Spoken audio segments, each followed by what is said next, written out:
Hi, my name's Chris Corbould. I'm just doing a podcast with Really 007. It's a must-watch, great fun. Please tune in.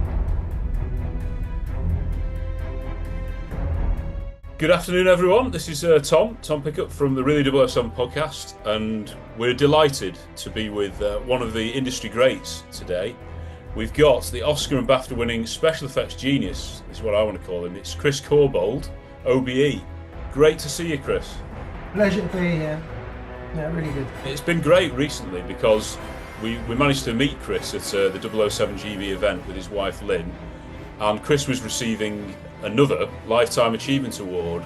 We all had a fantastically good time, and people used to say to me, all the pressure and the schedule and pressure on you to produce a good film. I can honestly say that I never felt any pressure. Not mainly because I had such a wonderful crew working for me, and you were a key member of that crew, and I thank you for that.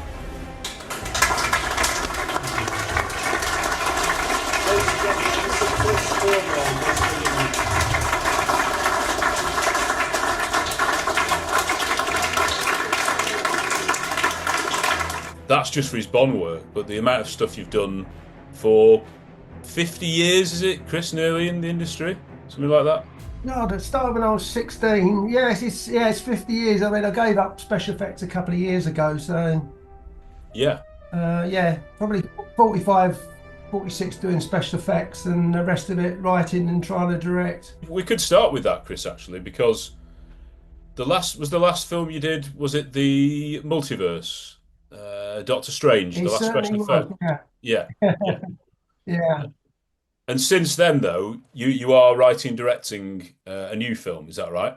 I'm attached to 5 films. One, The Cloud Garden, that I bought the rights to, the book about 2 young English guys who go out to Colombia backpacking and get kidnapped by the rebels out there and held for 9 months. So obviously I'm going to produce and direct that one, just trying to get financing. But there's other ones that I'm attached to direct. One is called Lavaglio, which is 60s London, about the Lavaglio brothers who start importing one-armed bandits into London, which doesn't go down particularly well with the Crows.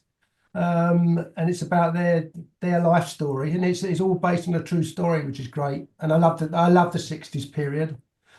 Another one I'm attached to director is Benato, which is about the life of Wolf Benato, who started the Bentley Boys. The early days of Bentley and competing in Le Mans. Another one called Out of India, about an American lady, an actress in the 70s who decides to adopt a child, and the child comes from Mother Teresa's place out in Delhi. So a wide variety, but after so many years dealing with fantasy and secret agents and superheroes, I think my true love is really in real life and real characters and real stories. Yeah, because I remember you've said somewhere that any good stunt or special effects, they're only good if they work within the film, the story and the characters. Otherwise they're nothing, aren't they, without that? It's just spectacle, unless whatever I felt that we did special effects wise, it had to dovetail into the storyline of the film, and had to be integral with it, rather than just, there's a big explosion and there's a big car stunt, and I think that was particularly noticeable in No Time to Die. The early days of designing the DB5 chase, we come up with all weird and wonderful, driving off a cliff and Union Jack parachutes opening up and driving across rooftops. But when you get to that moment where Daniel's in the car with Leia, and the guy's coming up and he's shooting the window slowly, I think we kind of felt that we couldn't overcome that. We had to keep it in context of what the very emotional moment was. So we scaled the car chase right back. James! Do something! James!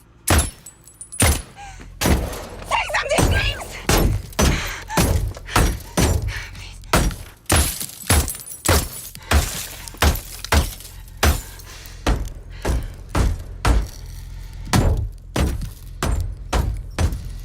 Okay. I looked at all the great car chases, you know, Bullet and Ronin, all those, and you know, one thing I sort of gained from that was that, you know, a lot of them were probably, they were great chases, but they were probably too long, so we deliberately kept the Aston Martin DB5 one fairly short and direct and get to A to B very quickly. How much of that is dictated by the engineering, the amount of stuff you can do with the car? So it's all dependent on what you can film, I suppose. You know, I went out to Matera 12, 13 times with Lee Morrison, the stunt coordinator. We kept, you know, it was our job to come up with the locations, report back what we can do in them locations.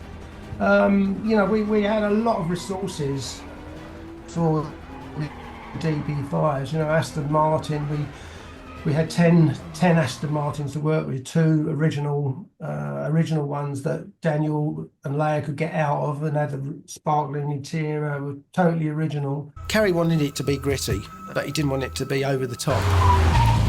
And sort of one of the main problems with Matera is which bit do you shoot it in? We were looking at going up steps, down steps. It was finding the actual right combination of streets to do it in. We had 2 what we call hero cars, which are original DB5s. There's a particularly fast stretch of road running alongside the valley in Matera, and in that spot the DB5 could really open up. We put something like 500-600 pyrotechnic squibs on these 400-500-year-old churches. The street over there, newsstand, steps, and they fit. Great. There's some powerful moments in this film. You know, alongside all the action, it was quite exhilarating. Great thing about this shot is Daniel actually did the donut himself. He floored it, put it into a donut and did a complete 360. Does everything that Bond's DB5 should do. We do it and more. It was fun. It was really fun. Spinning around. I would do it again. With Daniel doing the car work and having the confidence of Lee Morrison there to sort of guide him through it, having Chris Corbould, who's, you know, a magician with the special effects, having complete trust that everyone is safe, everyone's going to do something and walk away from it, but it's also going to look spectacular. You know, and Aston Martin fabricated 8 others, which we then, you know, helped them fit roll cages and all the stunt equipment, and 2 of them were fitted out with all the gadgets. Another 2 had driving pods on the roof, so we could have British Rally champion Mark Higgins driving on the roof while Daniel and Leia sort of felt the motions as they were driving through these really tight streets in Matera. So we you know, it's always a tight timescale when you're trying to get these vehicles together, or any special effects actually, but you always seem to pull it off. You know, towards the end you're maybe working 15, 16 hours a day, and then it gets on to 6 days a week, and then 7 days a week. You know, by the time you've got to the location, you've pulled out all the stops. But you always seem to make it in the end. And you must be really happy with the end result of the pre-title sequence. I loved it. For me, you know, we dabbled with, like in Skyfall, the DB5 came back for a little short while, and you saw the guns firing outside Skyfall Manor. You know, and then there was cameos where it drives off at the end of the film. But I think it was great, it coming back in full combat mode, No Time to Die. And, you know, in theory, James Bond had retired. And, you know, throughout the last few films, we've kind of come to think that the DB5 was his personal car. Yeah. So it was the automatic choice for him to have that in the sequence, where if he retired. I don't think Aston Martin was all that pleased, because they obviously want to see their latest model in the film to help the sale. I mean, as it happened, they made the 25 continuation cars, so they sort of kind of went hand in hand together. You did have was it the Valhalla that was going to be used at one stage? That was their newer model? Yes, I think it appeared in the back of the Q branch, didn't it? Yes, yeah, that's right. Yes, it did. Yeah, but it never made it into the final film. No, I had heard something about when Danny Boyle was involved, that there was some sequence with that, but I don't know whether you know anything about that at that stage. No, I mean, I wasn't aware when Danny was involved of the Valhalla. You know, the script was very different when Danny was involved in what we finally ended up filming. You know, they were 2 totally separate films. You know, Danny's film, we were going to film in Namibia and various other places, and Then when Danny left the project, it totally changed the script. It was a different script really. Some of the fun bits of the DB5 for No Time No, I never actually made it in the script. We made a really cool set of, as an upgrade to the rotating revolving number plates. We made LED versions. Oh, Press the button and it sort of phased in, phased out, and they worked really well actually. And unfortunately, we filmed it out in Italy, but they never showed it in the film. oh, And the other thing we had, obviously, we upgraded the front guns to the revolving miniguns, but we still had we put the traditional sort of Browning type guns in the backlights because originally he was sitting in the car and shot out backwards, but they were never used either. So there was a couple of spare gadgets in there. So you've kind of, Chris, mentioned there that you knew about some of the ideas in Danny Boyle's film, and I don't want you to go into any, secretive stuff or anything like that, but could you possibly tell us a bit about when you first become involved in the process of making the film? Because it'll start with a script, a story, but some of that story, bits of it won't be able to get the green light, surely, until they've had your design work for what a special effects sequence would look like. What is the process, and at what point do you step in, and how does that affect the original screenplay? Well, you obviously start off with a script. The producers and the director would have been working with the writer for quite some time to come up with what they think is a working script. It's then that I would get the call from Barbara, or we've got a script. I'm going to send you a script through. Have a look and tell us what you think. And then inevitably after that, it's sent out to all the key head of departments. And at some stage, you all get around a table and put your three pennies worth in about, what you think about every part of the sequence. I mean, not so much the dialogue, it's from my point of view, it was always, where we were filming, what the action was, and sometimes it's, it's my job to try and improve the action, make it more spectacular and make it more original. That's my job. You don't want to see something you've seen a dozen times before. Istanbul's a great city. It's got a real character to it. Starting it off in there and seeing all these great pieces of architecture. Having a car chase in the street with nothing is boring. But as soon as you put all the architecture behind it and the people, it all comes to life. It's like in GoldenEye, I got called in to see Michael and Barbara and Martin Campbell, and they said, look, we're really not very happy with this motorcycle chase. How can we improve it? I said, well, why don't you get rid of it? In umpteen motorcycle chases in the last few years. And they said, well, what can we do different? I said, well, he starts the whole sequence in a military parking zone. Why doesn't he steal a tank? Well, that whole sequence came out of that one conversation. So it's that was my job to upgrade that particular sequence. I didn't want to see another motorcycle sequence, and then it's as original as I could think of, really. Well, it's fair to say, Chris, you upgraded it and then some. yeah. Large vehicles must undergo intensive testing. This is a T-54 tank, which we are working to do stunts and special effects in St. Petersburg in Russia. There are many modifications that we've made to this to enable us to do the stunts and the special effects and to allow us to run over cars, go through walls, and all the other spectacular things. And basically, this tank does whatever it wants. Well, the funny thing was that once the idea of the tank, the ideas that came from all directions about what we could do with it. If we'd have shot every single one of them, we'd still be shooting it now because there was a potential of it having a snorkel and going under the river, and it just opened up a lot of avenues. And everybody said, "Oh, well, it would be so much faster than the tank." Well, how would the tank ever catch it? And we worked on the theory that, yeah, the car is faster, but the tank can go through things like walls and buildings. And that's what we played on, really. Never ever got sort of left behind. It would take a shortcut and go down a narrow alleyway and come out the other end and take the end wall out with it. So we had a lot of fun with that sequence.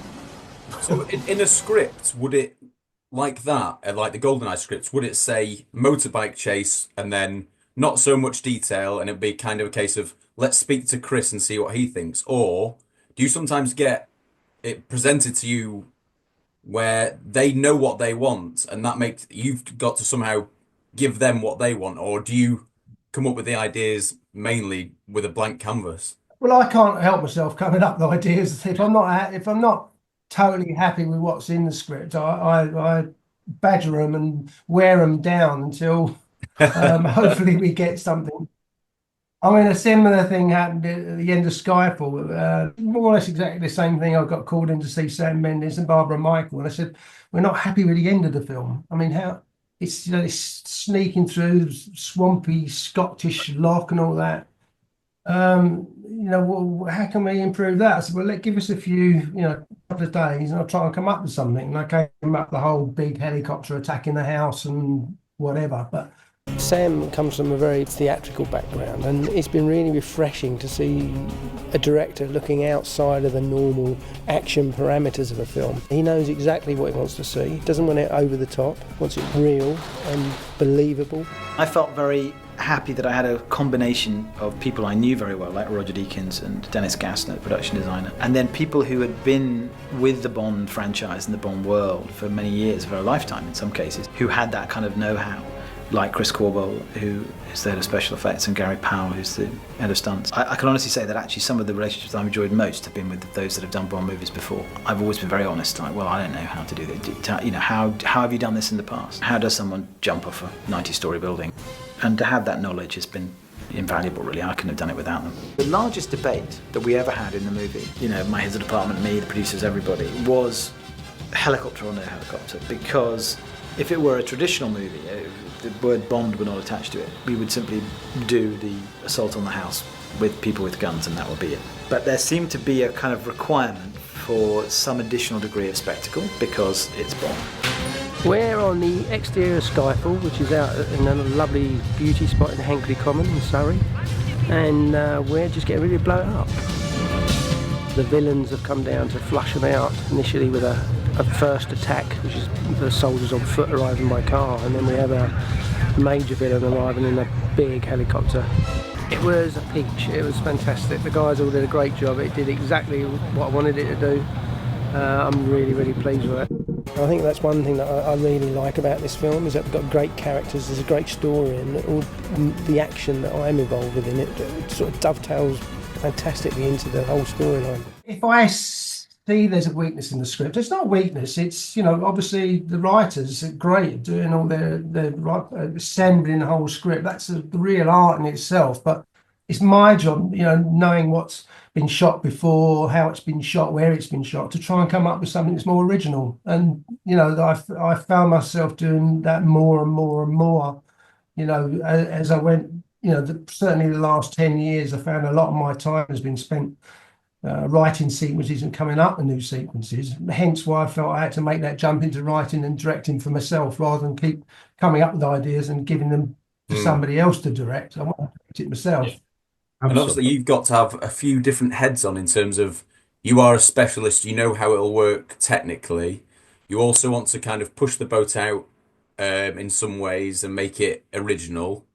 You also want to link it to the character, like you said early on. We were talking about how you want it to relate to story and character. But then at the same time, when it comes to James Bond, it's part of you thinking, I need to think of something that only James Bond would do and that you wouldn't see in any other film. Do you have like a James Bond brain as well, kind of, to tap into? I mean, obviously, I No Time to Die was my 15th, so it's sort of semi-ingrained in my head that Bond has to do something at a certain time, and it has to be spectacular. But no, I mean, it's weird, because when Chris Nolan asked me to do Batman Begins, our first meeting, I'd never actually watched any of the other Batman films, and quite consciously, when Chris said, "Will you do my film?" I never did watch any of them, because I felt if you're not careful, you subconsciously you get sucked into something that people have seen before, possibly done before. So I went into the Batman trilogy with a totally open mind about what we could achieve. We took that model to England, found these great guys to produce the car full size. Chris Nolan wanted the Batmobile to be a real car, not just a car that looked pretty but didn't actually function. You know, his gem was, look, I want this to be a mean machine. I want it to perform. I want it to go through things, and that was, you know, how we went into developing this whole car. And 3, 2, 1, go. Chris had described the cockpit opening like the petals of a flower. We tried several times to talk him into an easier system, which made our life a bit easier, but he was not going to have that.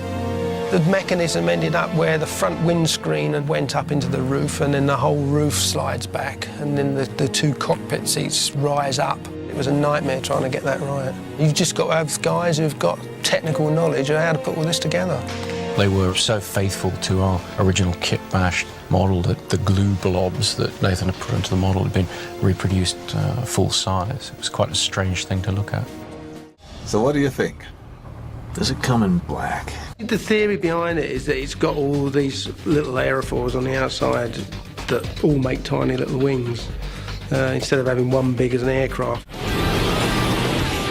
I gotta get me one of those. You know, we were confident that we could do some pretty amazing jumps and it land and drive off, you know, not the classic thing where the car jumps, lands, falls apart, and then you cut and put another car in and drive away. You know, we were proud of the fact that we could do all that and still carry on the sequence. In terms of the Batmans, I mean, we could go on for hours for that. So what's Christopher Nolan like? Is he, at the time, was he quite inexperienced with that sort of side of filmmaking? So did he give a lot of that side to you to create? Because the vehicles you were obviously involved with, which look amazing, and they don't look, you're absolutely right, they're so different to the previous Batmobiles, the Batpod, the Batbike. They just look great, Chris. Well, I have to give all of the credit to the designer, that to Chris and Nathan Crowley, the production designer. You know, when I first went to meet Chris, we had a long chat, and I think one of the reasons I got the gig in the first place is that Chris is a huge James Bond fan. Yeah. And I think he liked the thought of having me around for that reason, to do as much in camera as possible. But, you know, after we'd had a chat for a while and we got on all right, he said to me, well, come next door, could you just have a look at something for me? And we went into this room and there was a little table with something with a cover over, and he pulled the cover off, and that was the Batmobile, plastic model of the Batmobile. You know, about a foot long. And Chris and Nathan Crowley have been working it in Chris's house in their little workshop there for, you know, a few months, and come up with this for all bits of tank, bits of aircraft, bits of this, bits of that, glued it all together. And that was pretty much what we made full size in the end. So, you know, we made a working model of it. It's all credit to them for the actual design. You know, and the same with the Batpod. I mean, I did say to Chris when he showed me the Batpod, I said, hey, Chris, you've never ridden a motorcycle before? He said, no, I haven't. I said, I can tell that because you would never design this if you'd ever ridden a motorcycle. It was so unorthodox. It was, you know, we did all sorts of weird things, like all the radiators were actually the foot pedals that he put his foot on, and there was a linkage of chains that went through about 3 or 4 cogs to get up to the back wheel, but the stress getting to do that actually kept stretching the chain, and in the end we ended up importing special drag racing chains to be able to stand the stress of going through all these various linkages. Working with Chris is I was blessed to do 4 films with him. I saw him grow and grow and grow. You know, when Batman Begins, he hadn't really done a big action. Well, he hadn't done a big action film. He'd done Memento, he'd done Insomnia, a few bits of shooting and whatever. But, you know, to go into Batman Begins, you know, which was a semi-full-on action film, and, you know, I remember one of the things I first said to him was, well, who's going to do all your second units work? You know, because obviously you can't see in the Batmobile, so it's not as if you can see the actor in through the window. So he said, well, I don't have a second unit. So I thought at the time, well, okay, that's either a very brave move or a pretty stupid move. And I mean, as it turns out, it was absolutely the right move, because, you know, he filmed every frame of that film. You know, when he turned up to do the second unit, well, what would have been second unit. He did it with a thrift, with all the the right cameras in the right place, the right amount of cameras. The problem with second units, the tendency is for a second unit to go away with every toy under the sun. Camera vehicles, camera cranes, this, that, and the other, because they want to get everything they can to put to the director for him to choose from. Whereas when Chris did it, he knew exactly what he wanted and was very frugal with how he shot it, and it was very economical. So he totally changed my view of second units, even though I went on to do second units. But there are not too many people like Chris Nolan who can wear both those hats. Sometimes they get they finish the main unit work with the actors, and all they want to do is get into the editing room and cut the film together, rather than worried about cars jumping off. It's horses for courses. Chris doesn't use a second unit, but there are other great directors who rely on second units. So you will have had some. Well, you had with the lorry flip in The Dark Knight, which is subsequently people talk about a lot and remember as a striking image. Like just practically doing that in a city as well.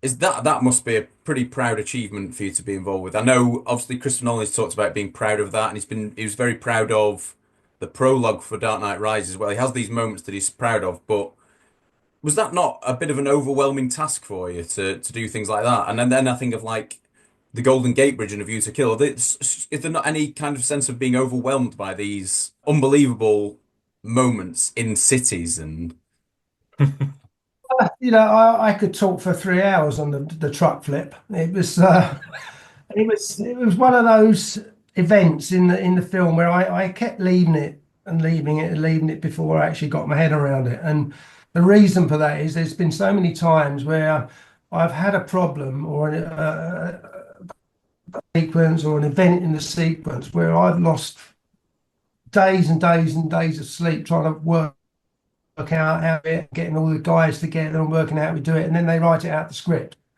Yeah. So in the end, towards the last part of my career, what my theory was to just wait and wait and wait and wait until you backed yourself into a corner where you had to make it.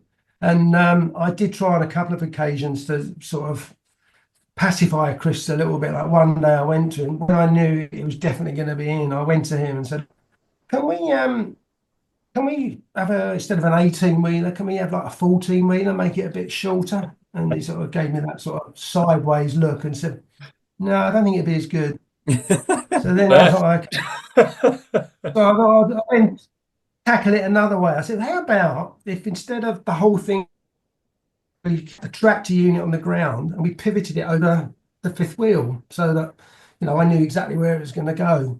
And he sort of thought about it for a second and said, no, I don't think it will look very good. So I said, look, I'll do you a deal, Chris. I'll rig one of these and we'll go away and test it. And if we're nowhere near getting it over, then we go to plan B, which probably would have been a miniature shot. So he said, yeah, okay, deal. So I went away and me and the guys, we all rigged up this tractor unit with tons and tons of steel in it to protect the stunt. We rigged up the rear of the tractor unit with a great big piston that came out. And we went to, funny enough, we went to the site where we blew up the hospital, the Brax factory, ex-chocolate factory. And we had 4 or 5 of us filming it on cameras and set the guy off. Off he goes, stunt driver, pressed the button and it just sailed over. I couldn't believe my eyes, even I was surprised. But yes, so I had to go back cap in hand and say, Chris, it worked. We're on. Just out of interest, where are you thinking of filming this? And he said, well, LaSalle Street. I said, oh, yeah. LaSalle Street is the main banking district in Chicago. Yeah. And, the width of the street, less than the length of the vehicle. So, oh, my God.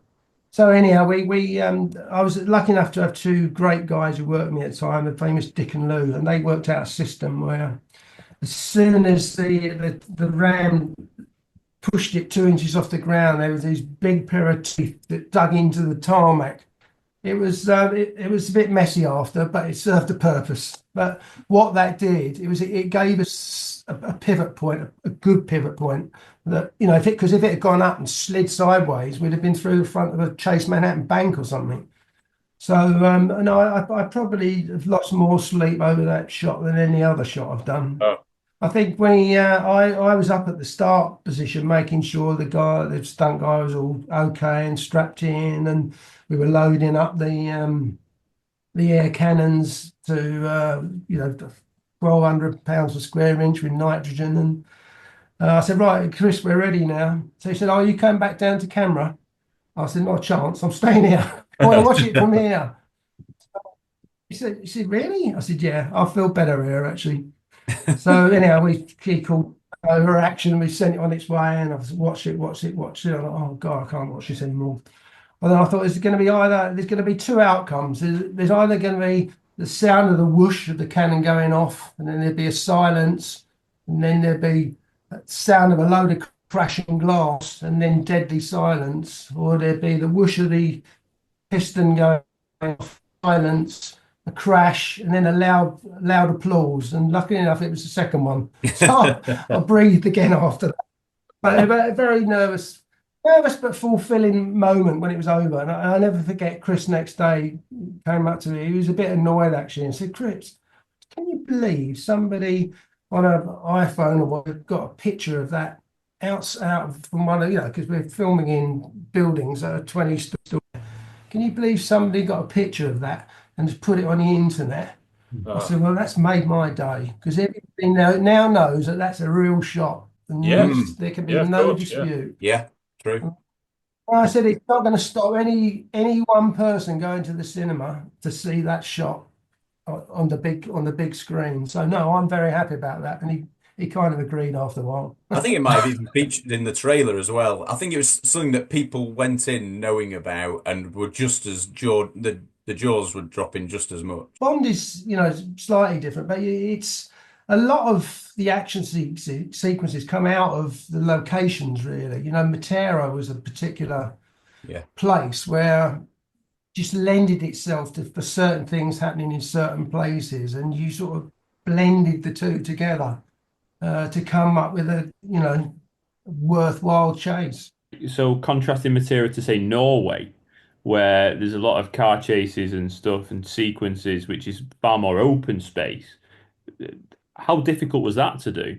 It's quite unusual to have two car chases in one film. Yeah. And I think a lot of us were a bit nervous having two car chases, but they were so very different. You had the DB5 in an urban environment, and the Defender Land Cruiser was in a total rural environment. So,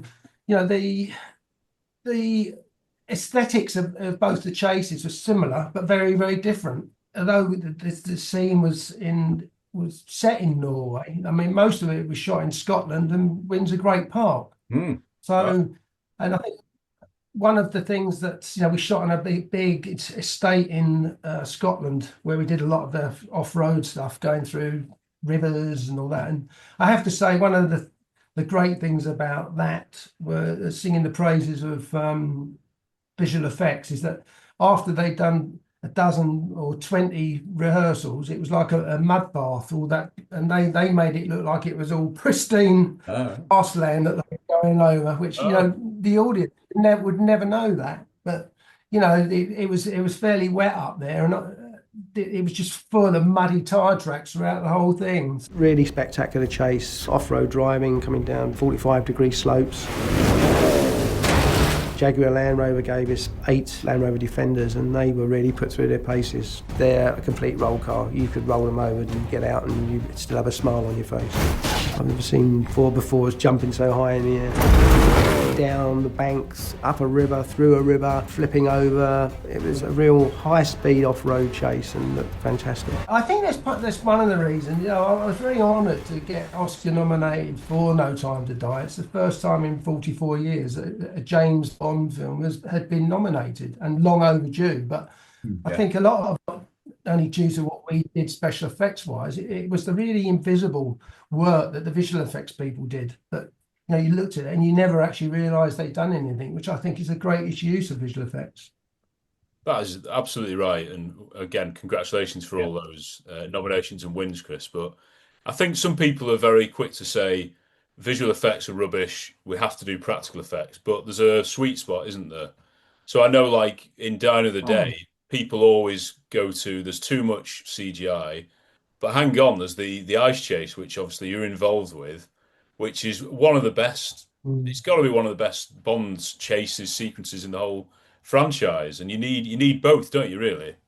Yeah, I mean, you know, in the early days of visual effects, you know, visual effects and special effects were constantly banging heads. You know, well, I can do this, I can do that. You know, and I think we felt had our noses put out of joint a little bit because they were the new kids on the block getting all the glory. But over the years, you know, they've changed and we've changed, and we have a very happy marriage together where, you know, they want as much in camera as they can possibly get, which is great for the photography side of it, and then they make it even better by tweaking it however level you want to go to. So it's worked out much better in the long run. It just took a decade or two to bring it all together, so that now we're pushing forward with you know, obviously I can't put asteroids in space and have spacecraft, you know, bouncing off of Mars and things like that. I'll leave that to them. But, you know, where in a film like, you know, Batman, Chris Nolan's Batmans and the Bond films, there's a great collaboration, which only makes the film better between the two departments.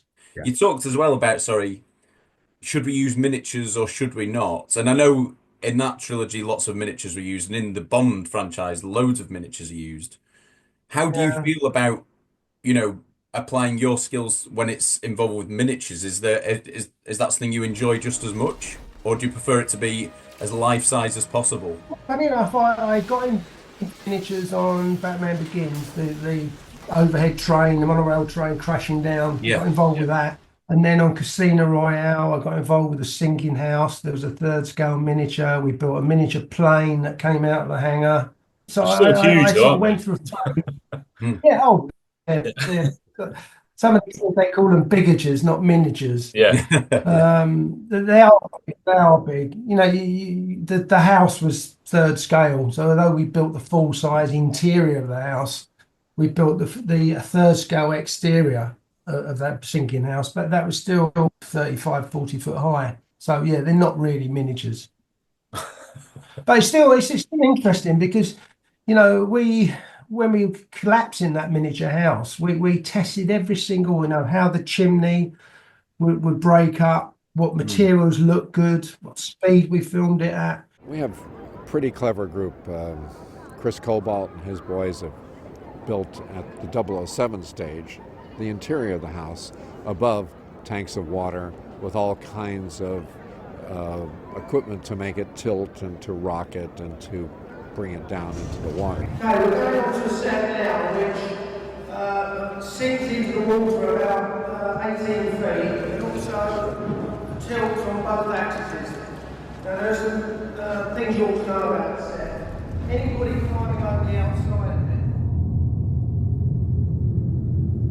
The date today is the 5th of December, and we first get into the 007 stage on the 3rd of January, so we've got a month before we can get in there. We will eventually be filming somewhere around the end of June. There was a complication of where we're going to do it, how we're going to do it. Of course, we did look in Prague to see if there were any spaces big enough. It was impossible, and it was agreed then we should use the 007 stage. What we're having to do at the moment is prefab a lot of the beams and steel work so that we can go in as soon as we get the stage, we can go straight into there with a lot of guys and get this framework up very quickly. Initially we went to Martin Campbell, and you know, I felt that although we could take it up and down, it'd be nice to have some sideways movement in it so we could tilt it. You know, so if the bags went along this side, it would tilt down that way. Martin, bless him, wanted to take it one step further and wanted it to be tilted on all axes, so we had to put in another movement there. So we've got this whole thing going down, going through two 2 axes into the water, so he has the choice of whatever angle it goes down, as well as sinking at the same time, so it's moving as it goes down. Well, he does think big, Peter. When they first talked about the sinking room, I thought it'd be about 30 foot square and about, 2 stories high. My jaw dropped when I saw the size of this thing. We've attempted some large pieces before, but this is probably twice the size of anything we've attempted before. And, you know, I comfort myself at night by thinking, well, if we can do it this big, we can do it full size. And that's what's getting me through it at the moment. The guys have worked solidly on it, you know, for months and months and months now. It's nice to see all their hard work come to fruition. Very rewarding.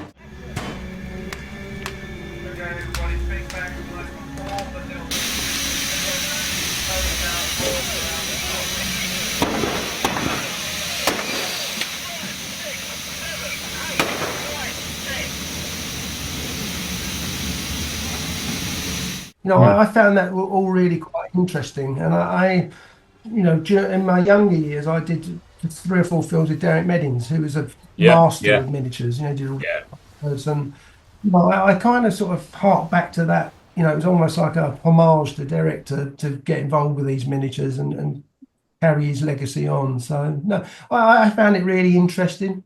GoldenEye, which you worked on with Derek, there's so many miniature shots in that. And we spoke to actually Brian Smithies as well, who the incredible artwork that goes into it. But it is a team, isn't it? It's a big team. Yeah. Oh God. Yeah. I mean, the whole filmmaking process is one big collaboration. You know what I do, it all dovetails in with what the stunts do. What the further down the line to construction, electricians, prop guys. You know, you take one of those cogs out of the whole loop and it would fall apart. It is a total collaboration between all the departments. I wanted to ask about some of the directors that aren't as involved with, you know, John Glenn, Chris Nolan, they know exactly what they want, don't they? I think from the action. But what's like Michael Apted, I assume, was more Vic Armstrong and yourself. Did you take more of a lead in those action sequences? I think Michael acted. I mean, Michael was a very, very sweet man. I loved him dearly. He was probably one of the nicest directors I ever worked with. But you know, he made it quite clear from the word go that, you know, all the action, the stunt side of it, he just wanted Vic and myself to get involved and deal with it. And you know, that he felt comfortable doing that. And you know, it's like I was talking earlier, you know, every director has his own way of making films, what he's comfortable doing, what he wants to leave to somebody else. You know, it's like, you know, if you're a brain surgeon, you don't leave it to your third in command. You know, well, that's probably a wrong analogy. What I'm saying, I'm talking rubbish now, but you know what I'm saying? You want the best possible combination to achieve those results. And if you haven't got it yourself, then you'd be mad not to get somebody else or you know, a few people around you that knew what they were doing on that side of it. But I loved Michael. He was a very, very, very, very sweet man. I'm doing this very complicated scene, big action scene here, and then in the French Alps I've got Vic Armstrong trying to sort out a big action scene in Chamonix. It's just working things out piece by piece by piece, and yes, it does require brain surgery maybe. Problem with all Bond sequences, you feel you have to top the previous one. I've seen the dailies and it looks superb, so it's just really cool for everybody, and that's the fun part of it, you know, when it actually comes together. Like they say in the A-Team, I love it when a plan comes together.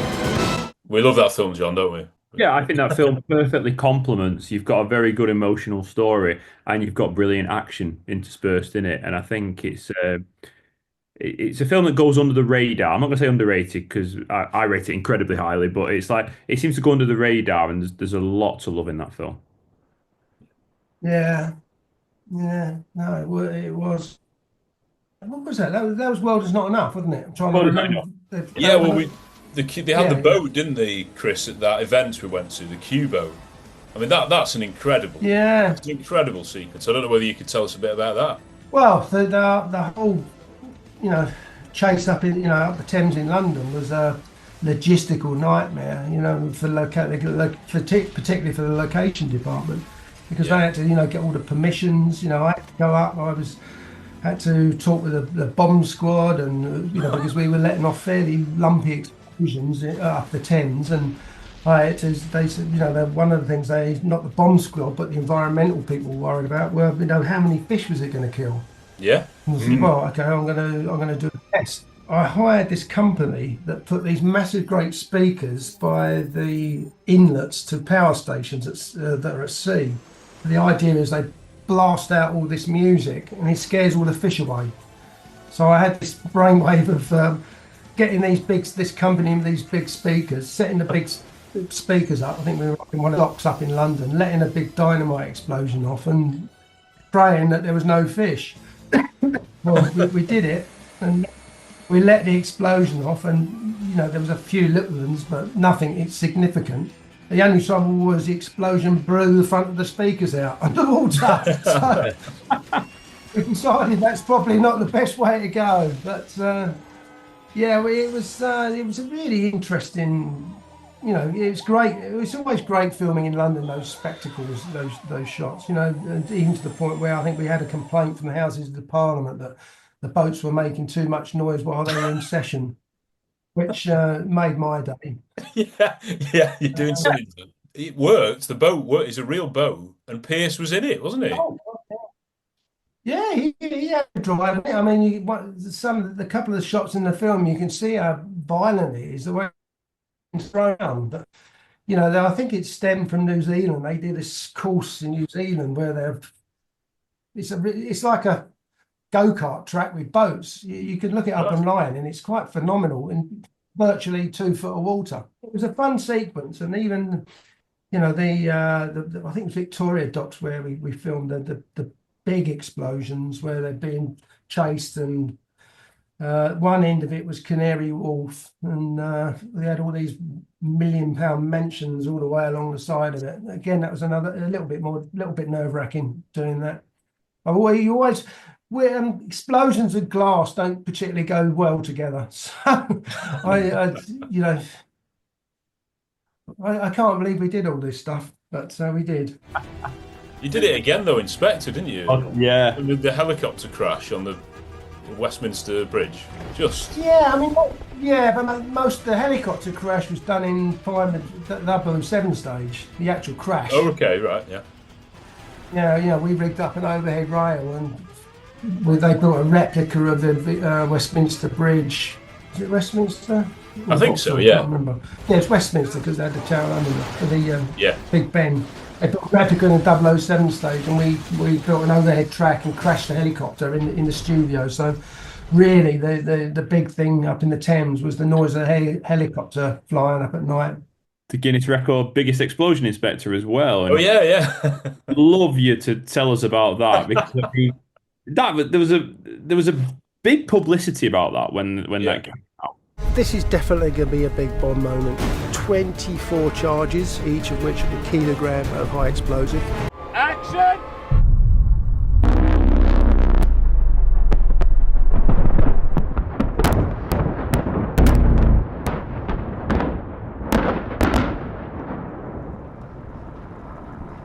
And cut!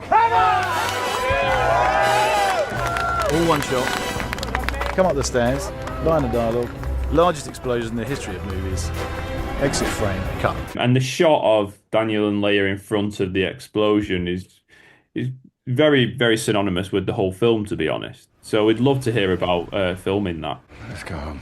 Well, I've had so much grief about that Guinness Book of Records thing, I can't tell you. I must have had 10 phone calls of other effects guys ringing me up saying, "Oh, I did a big one on that. Oh, I did a big one on that."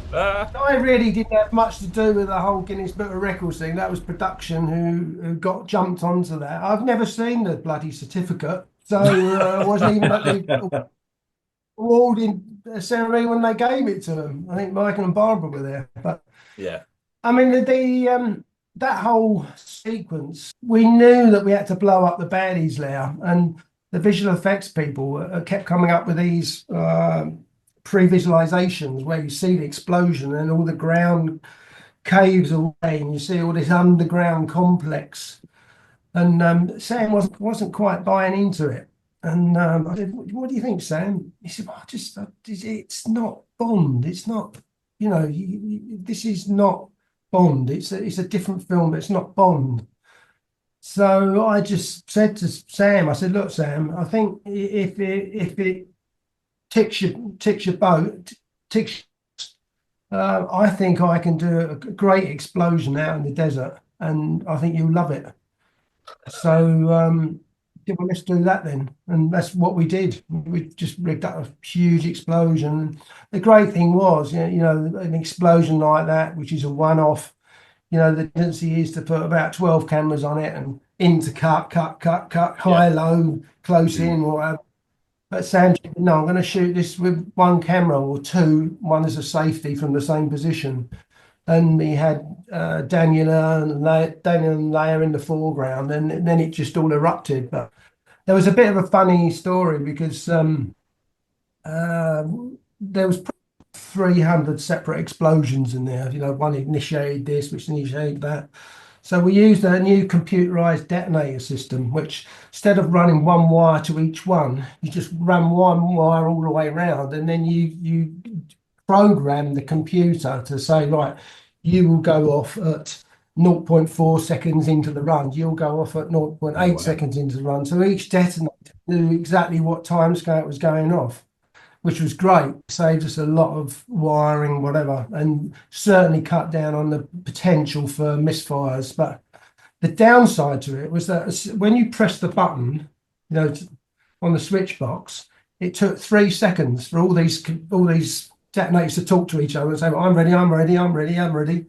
So I had to say to Daniel, look, Daniel, no pressure or anything, but halfway through your last 9, I'm going to be pressing this button.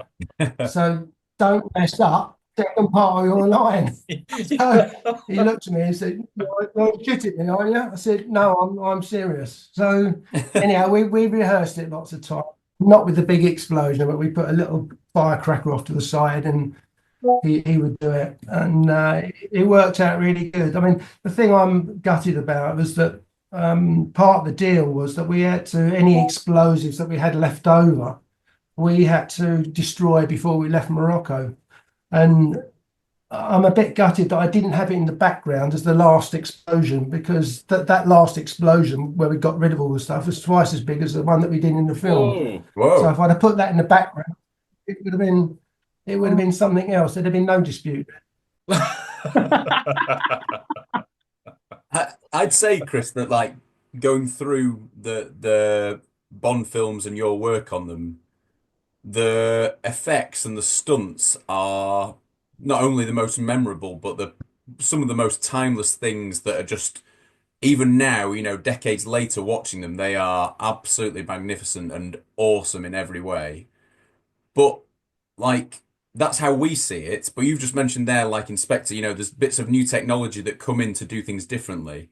Do you ever look back at old things and think, I might have done that differently had I known? Or do you even look back and think, were things easier decades ago to do than they are now? Is there more paperwork to get through? How has it evolved over time? Because to us on the outside, these special effects are timeless, but has time changed things over the decades? I never looked back on anything I've done and thought I would do that differently. Yeah, I don't see what's to be achieved by that, because you can't go back and reshoot it and release it. So I tend not to dwell on anything we've done in the past. But, I think, going back to the days where we didn't have CGI, for example,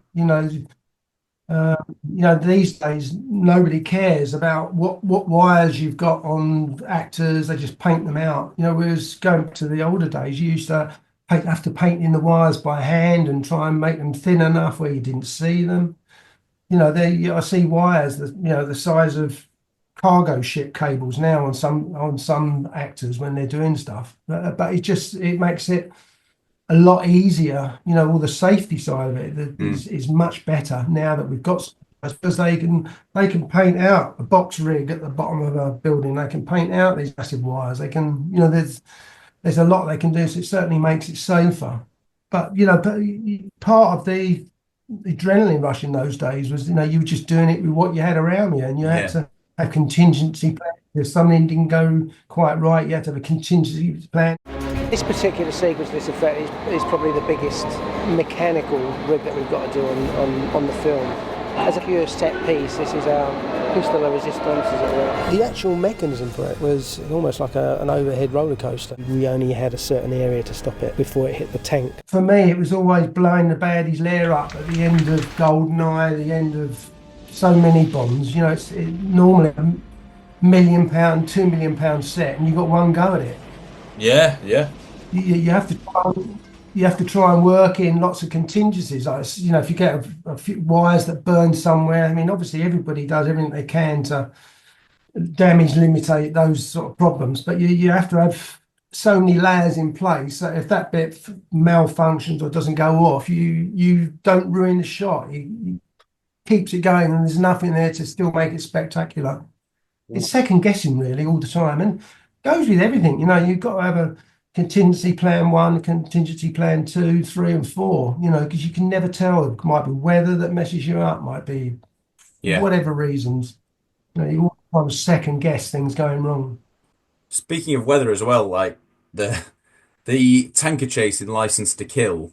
I mean, when in the 60th celebration anniversary year, we got to watch them on the big screen again, and we've seen it. But on the big screen, that even on the small screen, it's just one of the most unbelievable finales. Rather than blowing up a layer that time, you know, it's a chase. There are some of the, for me, some of what I think of some of the biggest explosions, the most impactful explosions. But then, like you said, the weather, those conditions out there filming, from when we've spoken to like John Glenn and spoken to other people, that was that quite a different, one of your more difficult kind of set pieces to achieve? I wasn't overall supervisor on License to Kill. At that time, John Richardson was the supervisor on that film, but that sequence was really what I did for the whole film. You know, it's me having to go out and buy the tractor units, buy the tanker units, make sure they all look the same, and then we shipped up from Mexico City up to Mexicali, and then it was rehearsing up there with Remy Julien's guys, and it was viciously hot. It was like 40 degrees. Yeah. But it's weird. You do acclimatise to it after a while. I remember when we first got to Mexico City, we used to play football lunchtimes, and first when we got there, we just about managed 10 minutes. But you know, after 4 or 5 weeks, we were playing football the whole lunchtime. So you do acclimatise to it. I mean. Funny thing is that, you know, when you're doing explosions, snow is the biggest problem more than anything, because you know, like a gasoline explosion in amongst the snow, you know, the snow can quench it sometimes. And the other thing is that if it is actually snowing, there is a potential that the friction of the snow can potentially let off detonators. So when we were working in snow, we actually these special high frequency detonators to make sure. I mean, it's 1,000,000 to 1, but it's still, you've got to factor it in that if you can use a safer detonator that's designed for those conditions, then you should use it. But it's just something you just have to keep thinking about all the time. So much responsibility. Things that we would never think of, but through your experience over the years, that's it, isn't it? It's the fail safes, it's plan B, plan C, and using your team. But even on the day, changing the odd things to make it look good, and then never mind that, it's did they get the shot? Did they get the right shot? And then we do have to do it again, because like you say, that the Spectre one, there'll be other ones that you've done which there's a lot of money, isn't there? And I know, certainly Living Daylights, I know Cubby for the ice chase, didn't he? He let you do it again, the jump, the when the car goes up on the ramp like that. Because that's another great sequence you've been involved with. I mean, that's incredible. The Aston Martin has always been a favourite of ours, with Bonds from Goldfinger on. The extreme weather makes things difficult for the effects team. We had to fire the Aston Martin up a dam and had to go over the top of a hut. Well, it's like 30 below out there, and we fired the car with compressed air. Because of the extreme cold, the valves, instead of opening ever so quickly, the valves had contracted and it opened ever so slowly. We were rushing around with blowtorches and heaters and trying to warm everything up. And the car, instead of firing off like mad, just went bloop and went straight into the hut. Total disaster. I went over to Cubby and said, "Oh, I'm terribly sorry you're coming." So he said, "Don't worry. He said, we'll come back tomorrow, we'll do it again. And we went back next day. Cubby sat down in the same seat. We fired it. It flew a dream and it looked great. And went up to him. I said, "Was that better, Cubby?" He said, "Yeah." He said, "That's exactly what I knew would happen." Yeah, I mean, we had to do it again because I was like, I'm going to say I messed it up, but I think I'm blaming the weather for that. So, Yeah. no, we had to do it again because we didn't have the shot. But you know, he was. Well, we try and test everything again and again and again before it ever gets near a filming set. So hopefully, most of the time, we eliminate all those risks. Yeah. Unfortunately, it was such a tight schedule out in Austria. We couldn't go to the lake and test it. It was just we didn't have time. We had to install it, get ready, film it. You know, and it came back to bite us. But we got it in the end. You know, and it's you know, my mantra was to always try and get you know, complicated sequences in the first take. It costs a lot of money if you're going to do a take 2, a take 3, a take 4 with maybe 500 people on the set. You know, so for me, it always paid dividends to, even if it meant testing one particular part of a sequence for weeks on end. It's still cheaper than going onto a set and having to do multiple takes to get it right. And the flip side to that is that all the time you're doing these tests, I'm reporting back to the director and showing him my findings, and he will say, "Well, yeah, can it go a bit wider? Can it go a bit higher? Can it be a different take?" You know, so he's not going onto the set with that he's going to get what he wants to see. He's already been part of that process. You know, it gives him certainly a lot of confidence. You're very experienced 15 Bond films, and your first Bond film was Spy Who Loved Me. And I was just wondering if actually you could just share how you got the break, how you got the gig, and what it actually consisted of. Because, you know, by License to Kill, you were helping the likes of John Richardson and stuff. But just tell us, like, how this started, because it clearly didn't, you know, this responsibility you've got now didn't start at that level. So we'd love to hear your journey, if that's okay. It took a long time for me to actually get to be supervising. I during Spy Who Loved Me, I was working in a special effects company in Pyman Studios called Effects Associates. And it was sort of like an apprenticeship, really. I think I was there 3 or 4 years. And one of the jobs that came in, I was at that stage learned the art of machining, technical drawing, welding. I really wanted to be an engineer, and I was obsessed with it. And I was put with a very, very talented guy called Ken Morris, who was an ex-Mars, the chocolate Mars factory designer of the machines that wrapped them and made them and whatever. So I was put with him, and the system he used is he would make something, and then I would make exactly the same thing, and he would like judge me out of 10, or if that's no good, go and make it again. So he was honing my skills as far as all those elements were concerned. One of the jobs we got was the ski stick in Spy Who Loved Me, where he turns round and the trigger pops out and he fires, and it fires a charge. And Done 15 Bonds now over 45 years. I helped open the Bond exhibition in Solden, and it got quite emotional. You know, it was like watching the last 45 years of my life. It's like these display cases, and you press a button and it lights up. It might be a gadget, a wristwatch or something that he's wore. And the very first one I pressed was a ski stick that I made when I was 17. That was my first job on a Bond film. Amazing. So, you know, from there we built other props, and then I was asked to go up because we were based in Pyman. They needed extra labour up on the submarine pen when they were doing all the big action sequence in the submarine pen. So I went up there, and it was just a go for it, really, because I was still quite young. But, you know, that was my first entry. But then after Spy Who Loved Me, I went freelance and went on to Moonraker.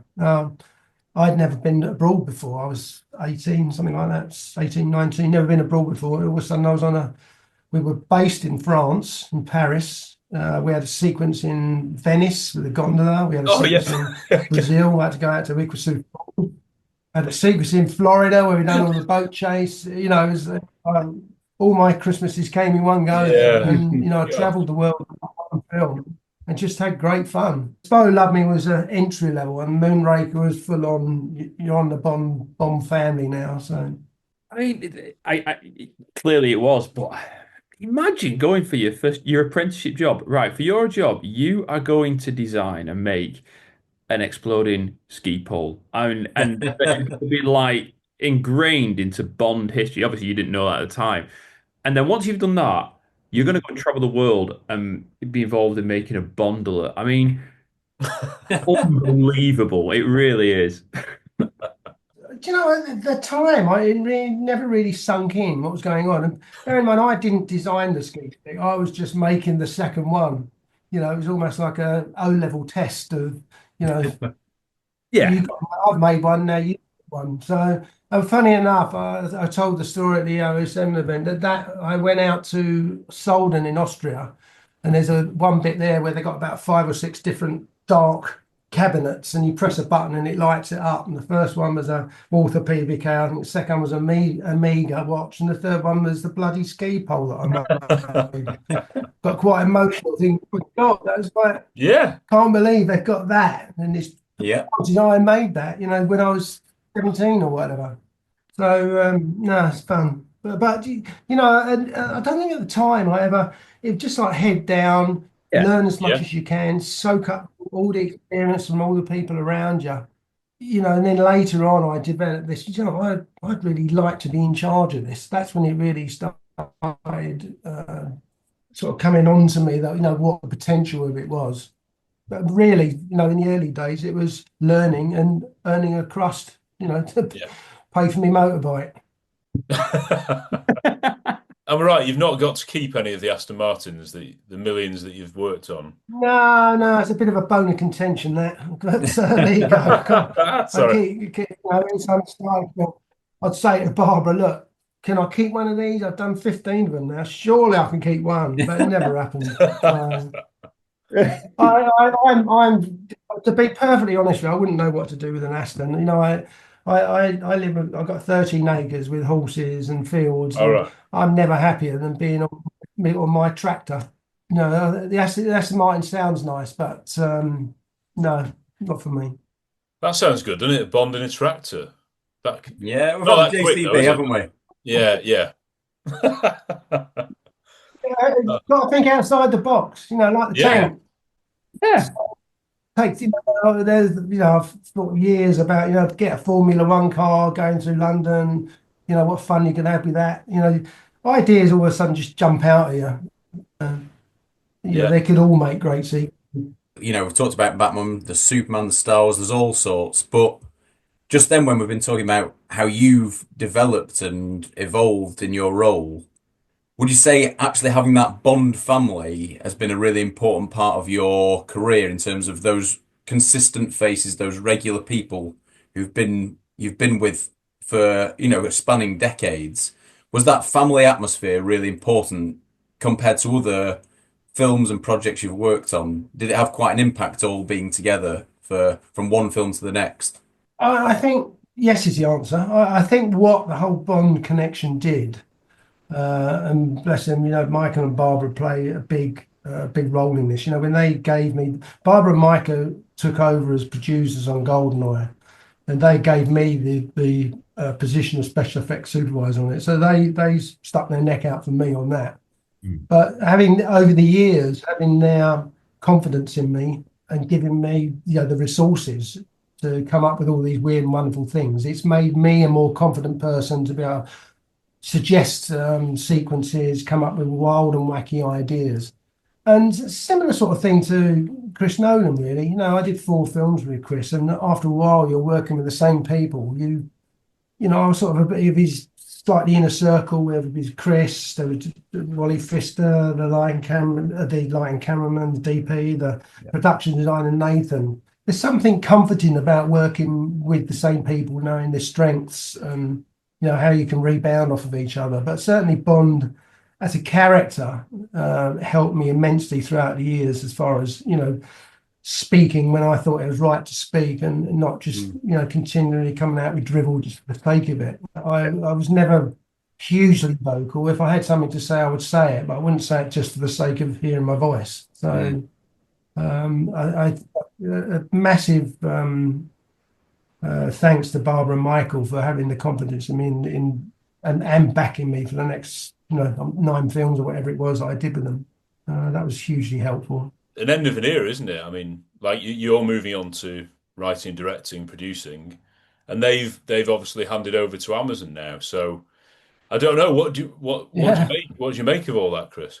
I've got my own ideas, but probably this is not the right forum to talk about them. For me, it was I'd already told Barbara during No Time to Die that I wasn't going to be doing the effects on the next one, and I was always worried about how I was going to feel somebody else doing the special effects for Michael and Barbara.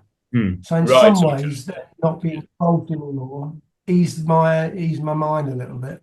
And I kind of feel that I was part of their reign, their domain. We did some great films, and I'm happy with that. So, I don't know what's going to happen with the next Bond. I like the writer they've got. I think is great. I love Stephen Knight's work. I love Peaky Blinders, and I loved SAS Rogue here with them. So I'm hoping he's going to come up with a really new, original, stylistic script. So I think that hopefully it's in the right hands with the writer anyhow. We've been fairly positive because we think Michael and Barbara, they've such a legacy, and they'll always be legends to us, and Cubby before. You won't get better bosses than them, will you, Chris? So it's a good time to go in that sense. But we're also very positive. There might be new opportunities for different people. Even I don't know, would Chris Nolan be more likely to do a Bond film now? Who knows in the future? I don't think Chris would do another Bond film in the series. I think he might have done this one because it's a whole new Bond. But as you know, they've announced Denis Villeneuve. So Chris is not one of those guys that would just make another sequel. He would have probably loved to have been involved in the reinvention of it. But I don't think I'd be surprised if he just did Bond 27, put it that way. But he's so talented. I mean, he's just what's he doing? The Odyssey now. My God, that's a brave move. And who would ever thought a 3-hour film of Oppenheimer would have appealed to mass audiences? He's just a.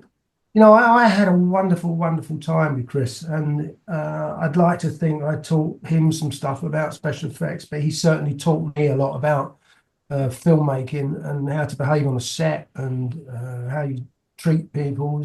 So it's a win-win situation, really. I'm an absolutely huge fan of Christopher Nolan, and especially the Dark Knight trilogy, really.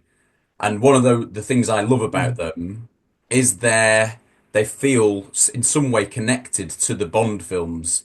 I see nods here and there that make me feel those same feelings that I got from the Bond films. And, I know Christopher Nolan's a big fan of Bond, but clearly you are that link as well. You've got that vision that can bring these things to the big screen that are just really, you don't find them in your average film. You don't find them in your common action film, all that. You find them in James Bond, you find them in Batman, and it's you that they come to, Chris.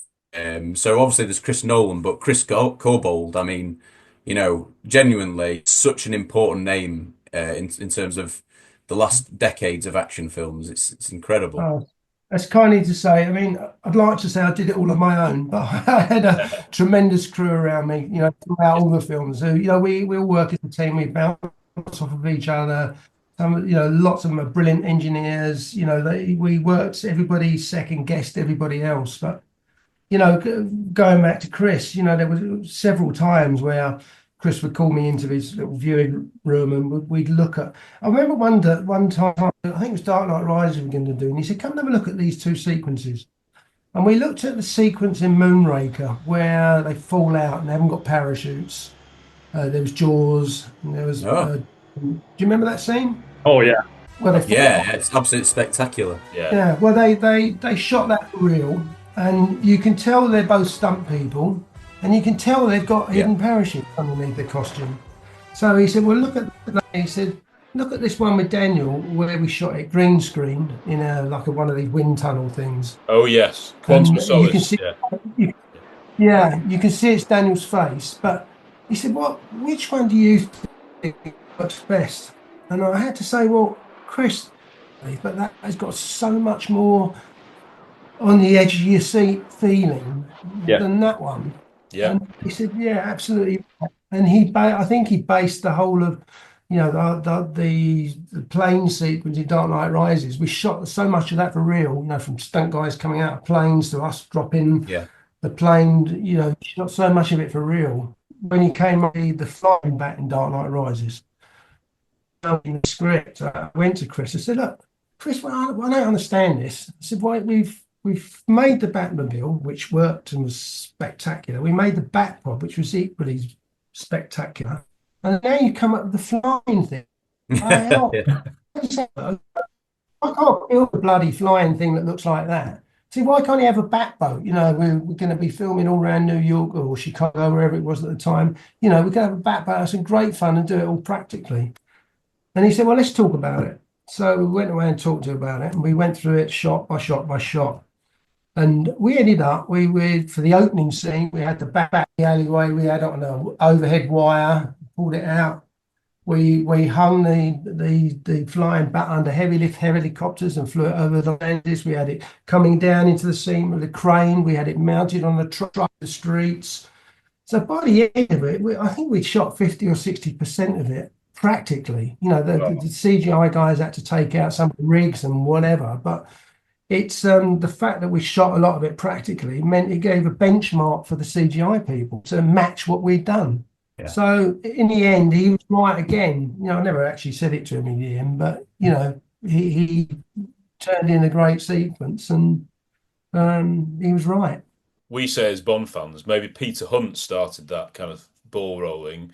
John Glenn learned from him, and Christopher Nolan has obviously got a lot of inspiration from John Glenn. And I know you won't have worked with Peter Hunt, obviously, but these sort of people have kept going and they've made changes. But as you say, that's really interesting for Chris Nolan to say the Moonraker one is the one that looked good. And we've said that on our podcast millions of times that I don't care that you can see the parachutes, because I know there's two guys actually in the air doing this, that takes your breath away, and you don't really see the parachutes anymore. Well, they did something like 40 or 50 jumps at that sequence. Yeah. So it wasn't just a one-off and film it. It was repetitive jump after jump after jump. Yeah. Unbelievable. Well, I wanted to say as well, because Christopher Nolan has obviously won his Oscars now with all that, but you got your Oscar for Inception. And the Oscar goes to Inception. Paul Franklin, Chris Corbould, Andrew Lockley and Peter Beck.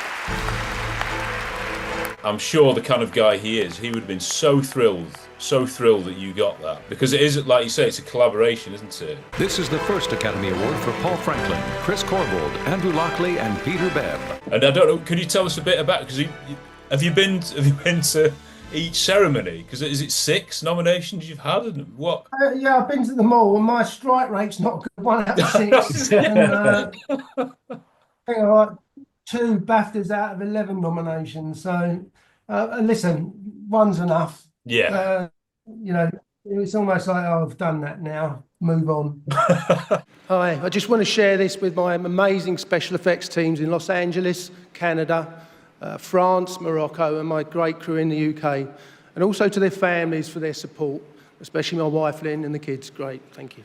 No, I mean, Inception was a funny one, because I got a call to go from Chris to go out to his house in LA and read the script, and went to his house and said our hellos, and he said, I've been writing this for 7 years now, and well, it's about time to make it. So he said, have a read and tell me what you think.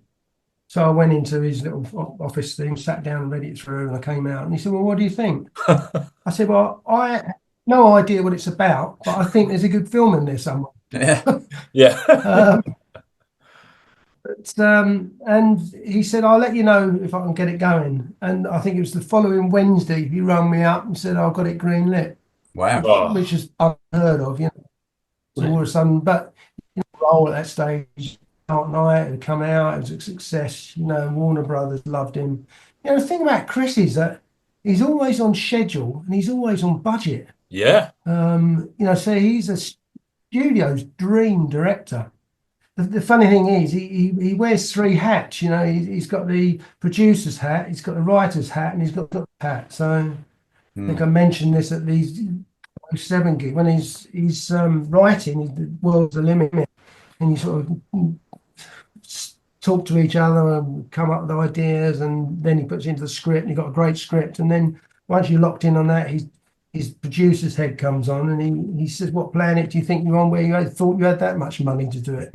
So then you backwards and forwards try and get your budget down, and then once you've settled on the budget, his director's hat comes on, and you start filming it, and he wants twice as much as when he did when he wrote it. It's so it's a bit of a juggling act with Chris, but it's intriguing to say the least to watch him work.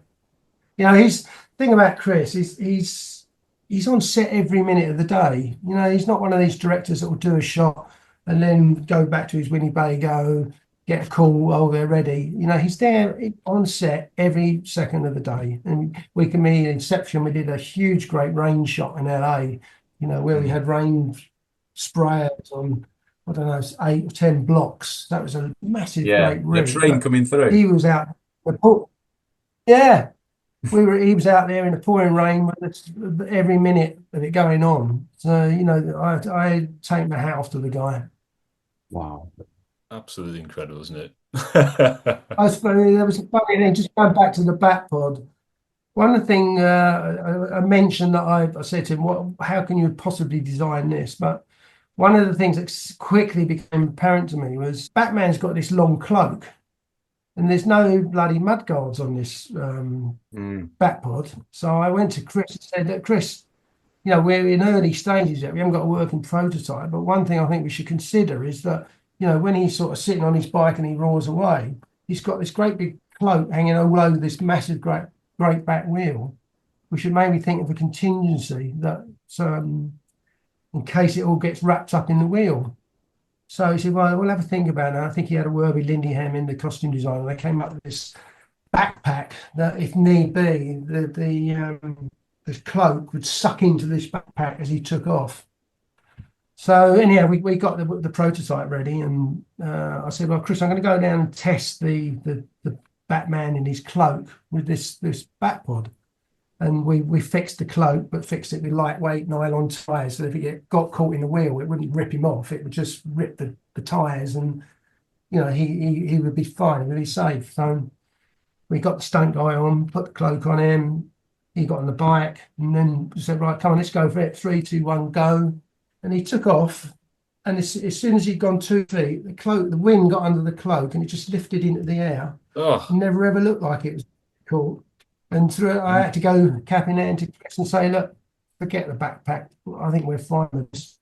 And we got, you know, I think one of the things Chris loved was that shot behind of him going away and the cloak all flying up behind him. That just shows you know, you can think too much about something sometimes, but you can bet your bottom dollar if we hadn't have thought of it, it would have got caught up in it. So it means to a cause. Chris, you mentioned the script. So, you know, when you went to see Chris and he had the script there, you've worked on some of these huge franchises, like obviously the MCU, Star Wars and Bond. You're in quite a privileged position there, aren't you? Where, particularly in the last Bond, there's a big spoiler, isn't there? What stage did he find out about how it would end? And do you know that Daniel said, hasn't he, that he and Barbara always sort of wanted it to end that way? Do you know, I don't know. I don't know whether I don't think it was in the script as such. I think they kept that. There was a couple of things, you know, his child. In fact, it was his child. I think they kept quite close to his chest, and also the ending where he obviously didn't survive. They kept close to the chest. Yeah, I'm only surmising, but I think Daniel was signed on to do 4, and then possibly the condition was if he did another one, he had to, you know, not come out alive. I don't know whether that's true or not, but it's a story that went around. I mean, I you know, everybody has their favourite Bond and whatever, their favourite Bond film, but I found No Time to Die incredibly emotional. I think we went to a place that Bond hadn't been to before. You know, you had Felix dramatic death in in the trawler. We had to be mindful that it was a real trawler, so we had to do it in such a way that we could guarantee we weren't going to damage it. We used a reasonable amount of gasoline and black powder. Once established that was how it was going to sink, we then started to create the rig that could do that. The underwater stage in Pinewood, which was a 50-foot rotating rig, so it could rotate 360 degrees around and then sink into a 20-foot tank of water. I spent a good week in there just with my crew, exploring what looked good, how far we took it. We had great big air compressors that were making a bubbling cauldron. And I remember when I was happy with it, I mentioned to Daniel that, we've got this rig and I think you should come down and rehearse in it. And he sort of had that twinkle in his eye and said, it always worries me when you say that, Chris. So anyhow, here, Daniel and Jeffrey came down and they went through the positioning, how they felt comfortable. We rotated it. We introduced the big cauldron of bubbles. So when we actually got to shoot the sequence, they were totally comfortable. They knew all the safety elements of the rig they were in and they could really concentrate on their performance. And I thought it was a really emotional scene, a really powerful scene. Come on, Felix. We've been in worse than this. Let's go. And then we handed over to Charlie, and I have to say Charlie's work on the sinking trawler was done long after we finished principal photography. And when I saw it on the screen, I was convinced that Charlie had shot a miniature. It was that good. Relax! Daniel and Jeffrey did a great job swimming through it, trying to get out. The first day that we went down to rehearse and the thing flooded, I just couldn't stop grinning. It was just great fun. You're thinking, wow, we call this work, huh? You had Bond's child and you had him dying at the end. I think it was a really good finish on. Certainly an emotional finish for everybody. And yeah. Were you there on set when, because there's that footage of Daniel giving his goodbye speech. Were you there for that? No, I wasn't there for that. I hate goodbyes. Yeah, good, right. Yeah. If I can avoid, I try and avoid all that side of it. No, I got very close to Daniel. I did 5-6 films because he was on Tomb Raider before. Oh yes, yeah. Casino Royale. And we had a great relationship, and part of the success of what I did on several of the films is due to his dedication. I'll never forget on Quantum of Solace, we had quite an intense burning sequence at the end of it, and it was really, really going on. Special effects is doing things for real in camera. Covers the whole Spectre really, from the explosions. Then you go to your atmospheric effects, which is smoke, wind, rain, snow. Then it goes on to the big hydraulic rigs, like a Casino Royale with a sinking house. And then onto the vehicles, whether they want a vehicle to flip upside down, backwards, forwards, you name it.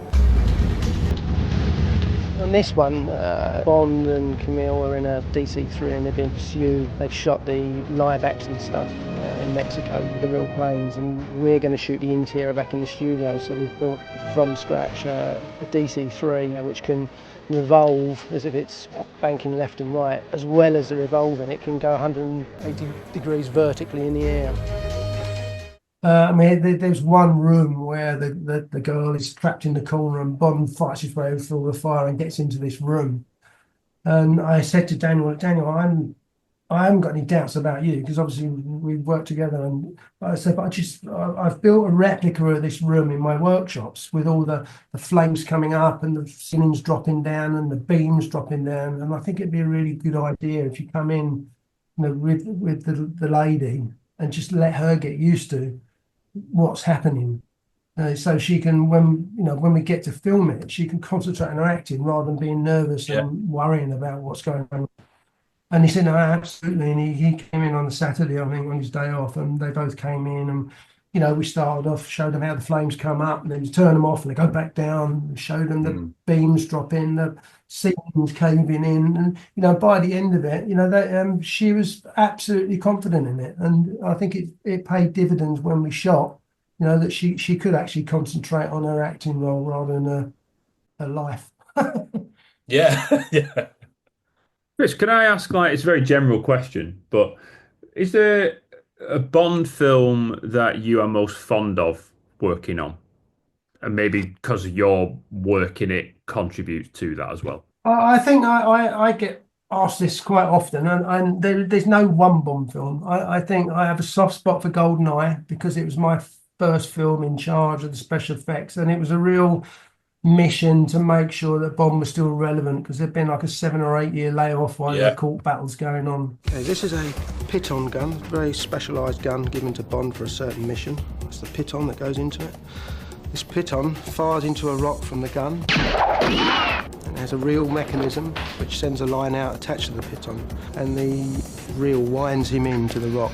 Also has a laser attachment on the top which, upon being activated, will burn a hole through a steel grill so he can actually get into the nerve gas plant where he has to get to.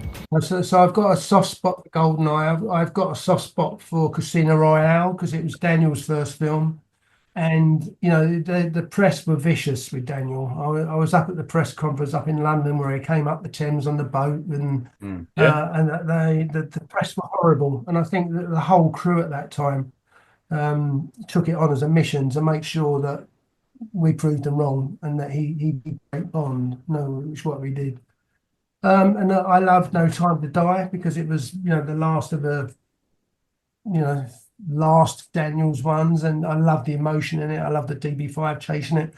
No, I can't say there's any Bond. You know, Die Another Day I had reservations about. You know, there was some great stuff in Die Another Day. Yeah. You know, I think the opening sequence, the surfing sequence in the opening, where they were out in Hawaii, and they I thought was absolutely amazing. Yeah. So I don't know what was in our minds when we did with him, you know, at the end of the isolate. And I had reservations about the invisible car. I don't think Will Smith spoke to me for a couple of days because I said, I just don't buy this.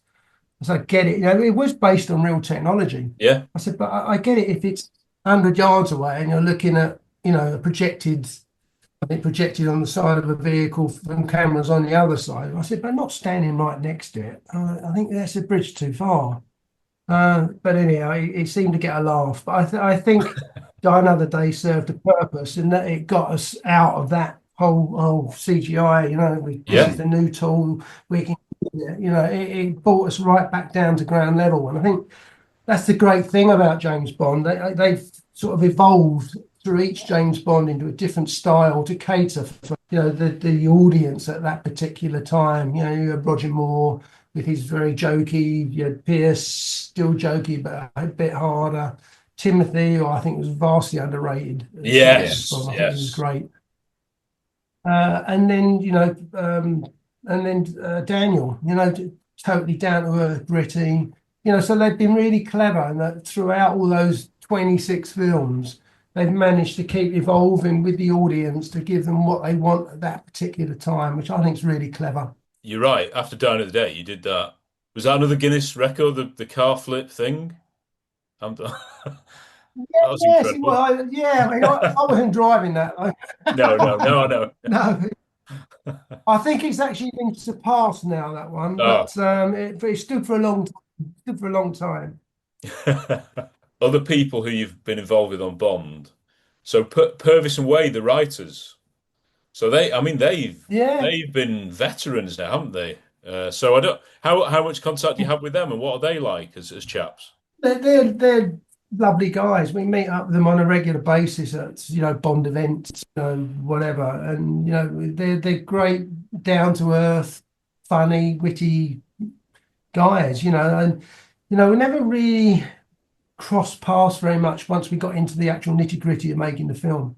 They would be working very much with the director and the producers to come up with the original concept. And then, you know, if the rewrites needed to be done then they would be doing it. You know, so it was bumped into them many, many times, but never had to sort of sit down and say, no, that's not right in your script. This is what should happen. So never got to that stage. I mean, it's a healthy respect. No, it's very easy to change something that somebody's written. You know, the hard bit is coming up in an original script in the first place. So, you know, all credit to all the writers. You know, they've provided the bottom rung of the ladder for us all to split off. I wanted to mention, well, of course, Martin Campbell. I'm sure you rate him high. We all rate him as a brilliant director.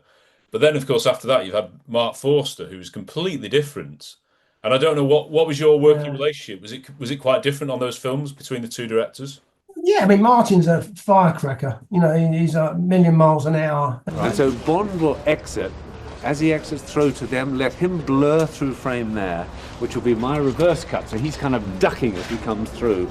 Action! And incredibly organised. You know, he'd get us in on the set at 6 a.m, the key HODs before everybody else arrived, and we'd talk through the shots for the day. You know, he was super organised and really, you know, hyper. You know, he was behind the camera. He was acting out all the firing and all that, you know, while it's all going on. So yeah, million miles an hour, Martin. I love him to bits. Lots and lots of energy. Mark was a different sort of guy, mate. I think Mark. I love Mark because I went on to do Christopher Robin. Yes, you got nominated for that, didn't you, as well, for an Oscar? Yeah, we did. Yeah, and surprisingly, but I love Mark. He's such a quiet, sweet guy, never raises his voice. You know, I think we were going through the problem with the writer's strike at that time, so the script probably on Quantum of Solace wasn't probably 100%. And I think we veered a little bit towards the Jason Bourne sort of type filming. You know, I wasn't a big fan of. You know, nothing detrimental to James Bourne. I just thought Bond's Bond and James Bourne is Bourne. You know, I think we possibly veered a little bit towards their style of filming. But Mark was a lovely man. I adored him. But very gentle, and loved working with him on Christopher Robin. He knew every single aspect of every bit of that film and lived it. So no, I love him to bits. Filming it and then seeing the edits a bit different, because Dine of the Day had some really quick editing, and then Quantum of Solace had very close-up shots and very fast-paced editing. But are you aware of that when you're setting up the shots, that it's going to be like this? Yeah, I think so. Yeah, I mean, the way it was shot, it was always going to be that fast intercutting style of filming it, which, you know, it works, still works, but yeah, I think my brain needs it a little bit slower. So I'll get back a little bit more away from it and see the wider picture. But you know, lots of people say it's their favourite Bond film. So it's what your particular choice of style is, isn't it, really? We've mentioned some of the Bond actors. You mentioned Daniel, obviously. But Roger, most people have got a funny story about Roger or something silly that he's done on set. Or I didn't know whether you had anything like that to tell us about, because we love him. He's very different to Daniel, of course, but we love the different styles of Bond. Yeah, I mean, I was a lot further down the food chain when Roger was around. Yeah. You know, I did Moonraker, For Your Eyes Only, View to a Kill. So I was sort of a lot more junior then. So didn't really come into too much contact with Roger, apart from a distance. But, you know, the crew loved him. He was a great practical joker, and there's some very funny outtakes with Roger. They used to do a film. They used to call it the Wanker film, which is all the outtakes, and they used to show it to the crew at the end of the film, and some of them were just classics. You know, and Roger was the biggest joker out of all of them. He'd do some really wild and wacky things. Yeah, it's great. You've mentioned loads of things here which are absolutely overwhelming. You mentioned that during License to Kill, you were playing football. Who was playing football? Yeah. Well, we used to play the Mexicans. We had a Mexican crew with us, and we were the Brits, and it's lunchtime. Timothy wasn't playing, was he? Who? Timothy Dalton wasn't up front, was he? No. This was just amongst the special effects crew. We did amazing. Towards the end. We hired a stadium, and it was England versus Argentina. Whoa! It was on this really, yeah, I know, really sort of sweaty, humid night, and the mosquitoes were out, and I got bitten a bit. And their idea of keeping the mosquitoes down, so 25-gallon drum burning on each corner flag with diesel in. But we did have funny enough, on Moonraker, we had a big football match, which Cubby turned up to, and Jaws turned up to, and it was like England versus France, I think. Yeah. Whoa. Fun times. Oh, who do you support, Chris? Are you a football fan?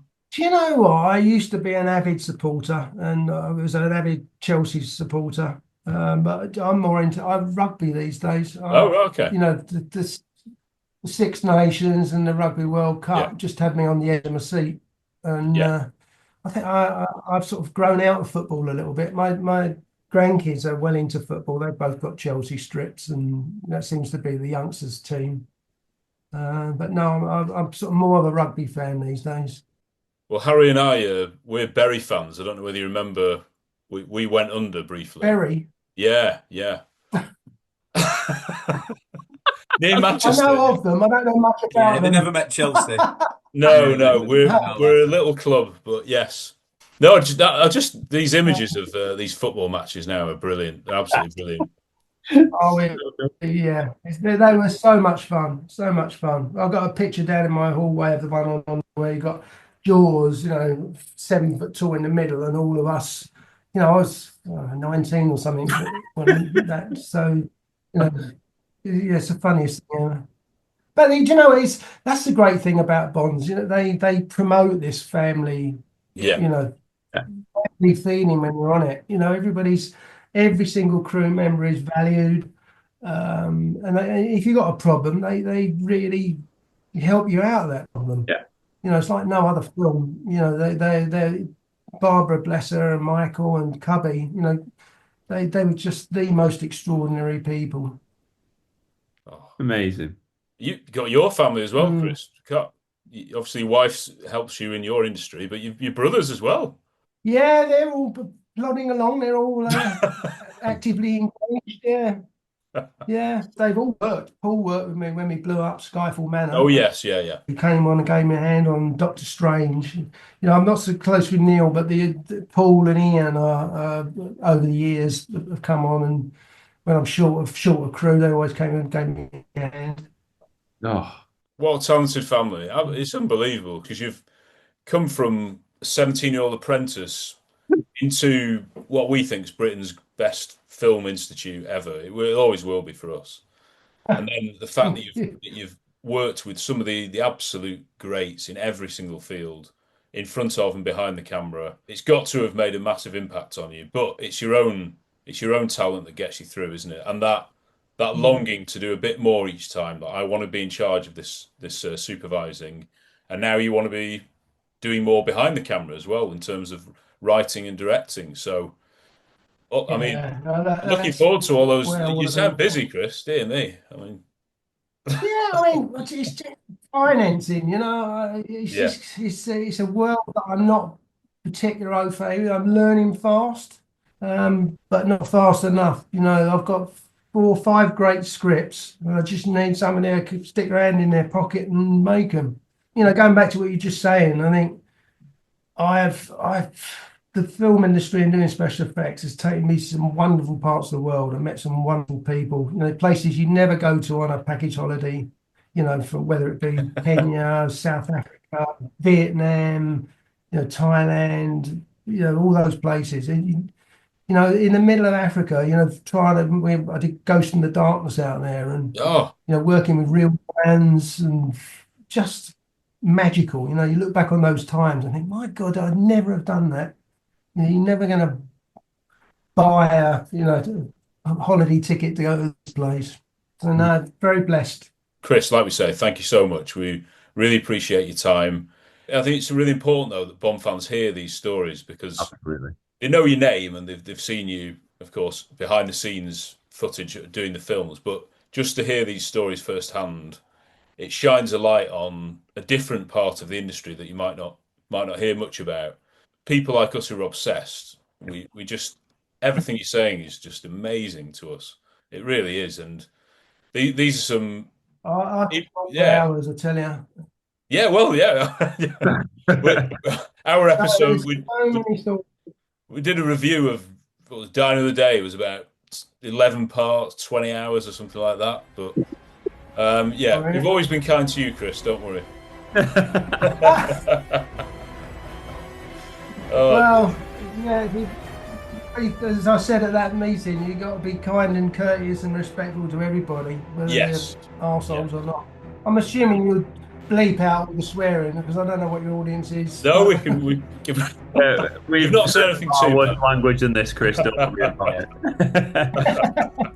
Thank you so much, Chris. It's Yeah, just been that was amazing to great. meet you and chat to you. Pleasure talking to you guys. And you. What a legend. Good luck. Yeah. Thank you. Yeah.